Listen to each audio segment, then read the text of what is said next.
মই জয়ন্ত মল্ল বৰুৱাই ঈশ্বৰৰ নামত শপত লওঁ যে বিধিৰ দ্বাৰা স্থাপিত ভাৰতৰ সংবিধানৰ প্ৰতি মই প্ৰকৃত বিশ্বাস আৰু আনুগত্য পোষণ কৰিম। মই ভাৰতৰ সাৰ্বভৌমত্ব আৰু অখণ্ডতা অক্ষুণ্ণ ৰাখিম। মই অসমৰ এগৰাকী মন্ত্ৰী হিচাপে মোৰ কৰ্তব্য বিশ্বস্ততাৰে আৰু শুদ্ধ অন্তঃকৰণেৰে সম্পাদন কৰিম।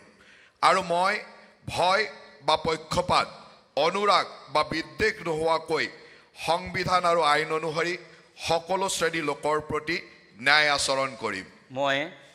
মই জয়ন্ত মল্ল বৰুৱাই ঈশ্বৰৰ নামত শপত লওঁ যে অসমৰ এগৰাকী মন্ত্ৰী হিচাপে মোৰ কৰ্তব্যৰ যথাযথ সম্পাদনৰ বাবে আৱশ্যক হোৱাৰ বাহিৰে মই এনে বিষয় যি অসমৰ এগৰাকী মন্ত্ৰী হিচাপে মোৰ বিবেচনাৰ বাবে অনা হ'ব বা মোৰ জ্ঞাত হ'ব তেনে বিষয় মই কোনো ব্যক্তি বা ব্যক্তিসমূহৰ ওচৰত প্ৰত্যক্ষ বা পৰোক্ষভাৱে অৱগত বা প্ৰকাশ নকৰিম।